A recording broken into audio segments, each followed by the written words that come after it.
The hall shimmered with golden lights, laughter bouncing off the decorated walls. My cousin twirled on the dance floor while relatives clapped, their faces glowing with joy. I stood quietly near the corner, a half smile fixed on my lips. Weddings were always loud, but this one felt different. Then, it happened. My mother raised her glass. Her voice carried across the microphone. "She looks so graceful tonight, doesn't she? But what most of you don't know is, she isn't even my real daughter. She's adopted." The words cracked through the air like lightning. The music stopped. Conversations froze mid-sentence. Dozens of heads turned, eyes piercing me. Curiosity, pity, judgment all burning into my skin. My chest tightened, but I didn't let a tear fall. I smiled faintly, turned my gaze away, and walked out of the hall. Behind me, whispers rose like smoke. In that silence, one truth echoed inside me. They had no idea who I truly was.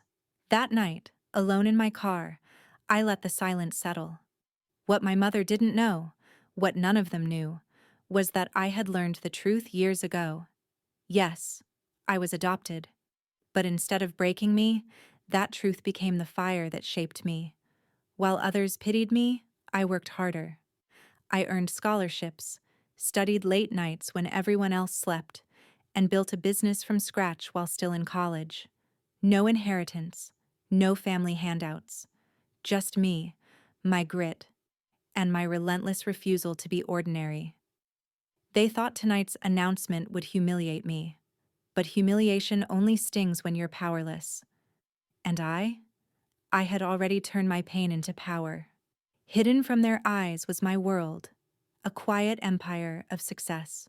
The girl they thought they shamed tonight was already untouchable. Morning sunlight spilled into my penthouse apartment. Floor-to-ceiling windows overlooked the city skyline, the kind of view that once felt like a distant dream. My office downstairs buzzed with quiet efficiency, teams working on projects I had envisioned years ago. My company wasn't small anymore. It was a rising force. Contracts, investments, partnerships, all signed under my leadership. But beyond wealth, I had something greater: peace. In the stillness of my mornings, I wrote in my journal, "Family isn't blood, it's loyalty. Success isn't luck, it's patience. And dignity isn't given, it's earned."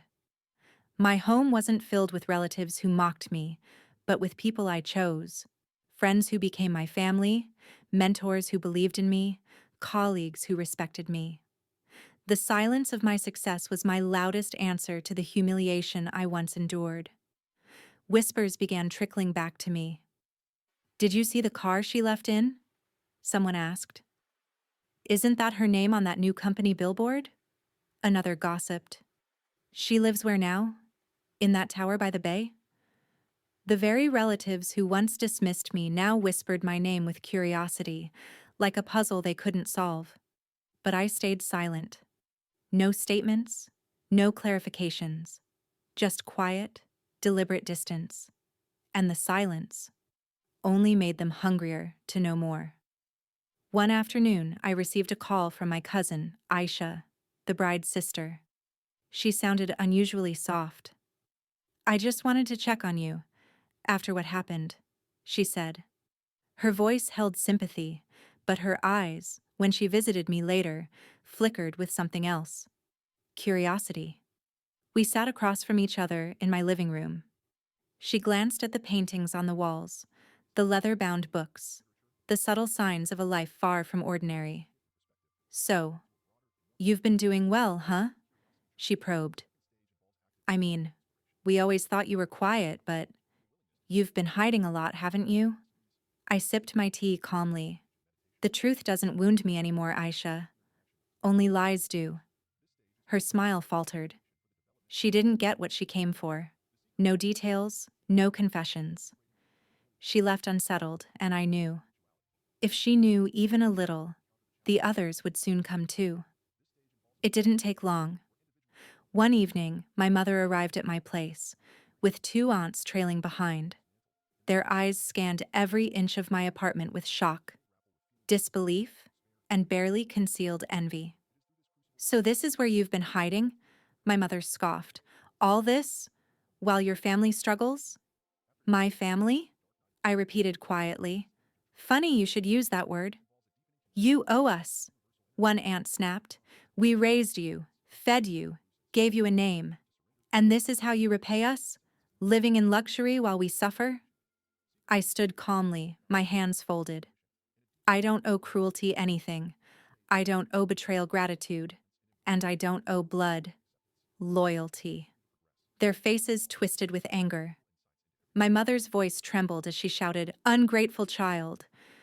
Without us, you'd be nothing."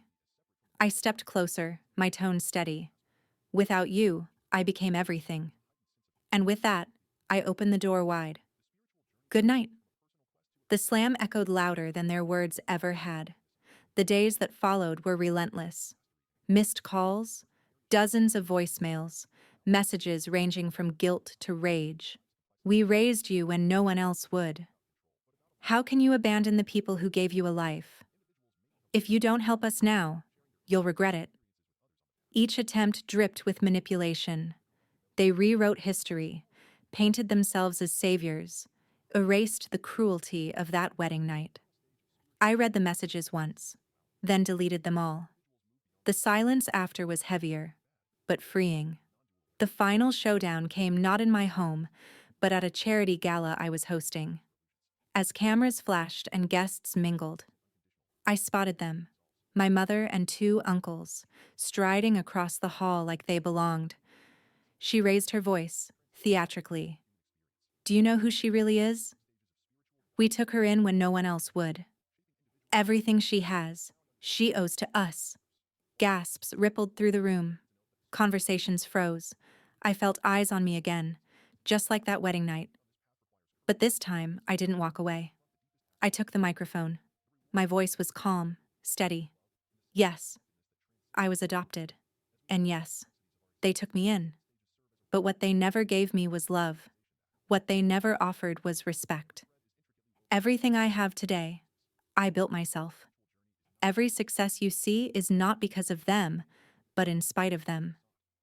The crowd erupted in applause. Cameras turned on them, capturing their shame. Their faces burned red, but I stood tall, unshaken. That night, the narrative shifted. I was no longer the girl exposed. I was the woman revealed. After that night, I made my final move. Quietly, legally, permanently. I cut all financial and legal ties. Any property or rights linked to them, I signed away. I owed them nothing, and I wanted nothing from them. But I didn't stop there. Through my influence, I ensured their manipulation would never harm me again. Documents secured, walls built, boundaries drawn. I didn't need to scream. I didn't need revenge through anger. My silence, my independence, my unshakable success. Those were my sharpest weapons. And as they scrambled, panicked, and whispered among themselves, I walked away. Calm, untouchable, victorious. Now I live quietly, far from their noise. Sometimes I sit on my balcony, watching the city lights flicker like stars fall into earth. I remember the girl who once stood humiliated at her cousin's wedding, and I smile. They thought adoption made me less, but it made me more, because I chose who I became. In the end, blood didn't define me. My choices did. And that night, when my mother announced I was adopted and everyone stared, they thought they were witnessing my shame. But really, they were witnessing the beginning of my rise.